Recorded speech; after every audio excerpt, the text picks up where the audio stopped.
When the cue ball is close to the rail, many times we have to bridge off of the rail. And there's a very simple technique for doing so.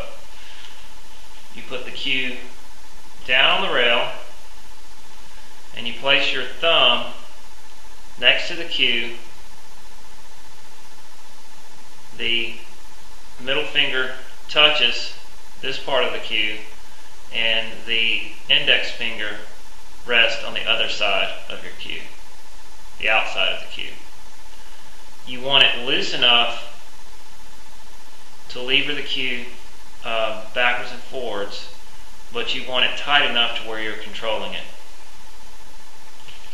Now, a lot of technique from bridging off the rail of a table depends a lot on the construction of the rail. You have a lot of tables that have very wide rails, sort of concave rails. So depending on what table you use is going to dictate how you bridge off of it. A lot of times on these very thin rail tables like mine, I would say an Ohlhausen has some of the thinnest rails of any pool table I've played on. Depending on the situation, when the cue ball is frozen to the rail, you'll see a lot of players set up like so with an open bridge.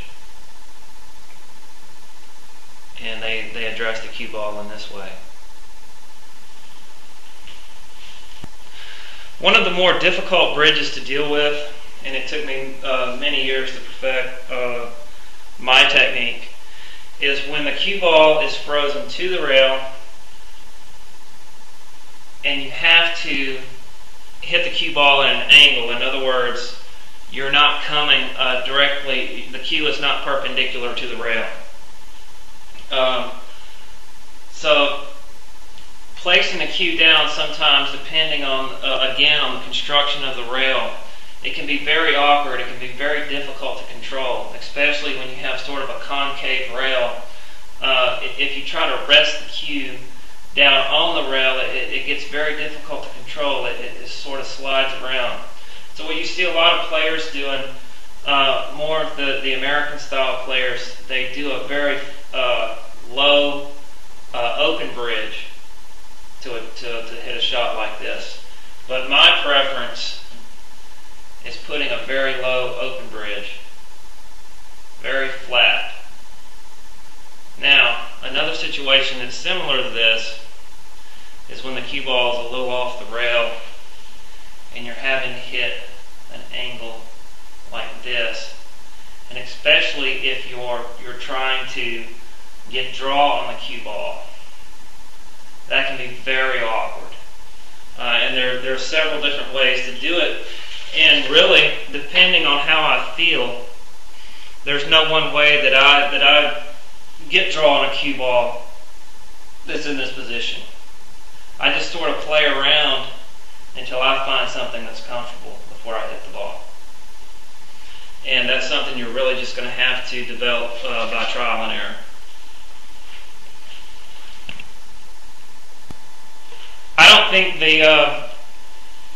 don't think demonstrating any technique in any sport or any pursuit would be complete without showing you some classic non-examples.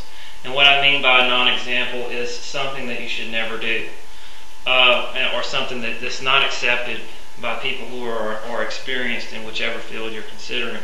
One non-example of bridging in pool is simply placing your hand down and running the cue between your knuckles.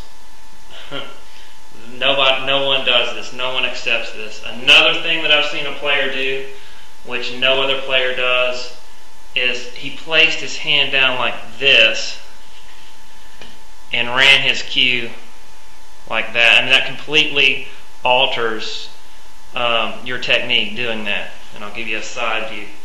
Never do anything like this. Okay? You never want to adopt a technique in bridging where your palm is off the table on any given shot. Okay? Another example is using an open bridge where your thumb is not contacting your index finger. and I'll pull it over here like this so you can see it. You always want to have contact between your thumb and your index finger. Simply doing this is not a good practice. Having a really loose open bridge is something else you don't want to do, and where there's no contact between the thumb and the index finger. That's another classic non-example of how to bridge and pull. Hopefully this has been helpful. I didn't put a lot of time into this. Of course, I don't have a lot of time to put into this. If you have any questions, please leave them. If you have anything to add that you think I've left out, please leave a response, preferably a video response.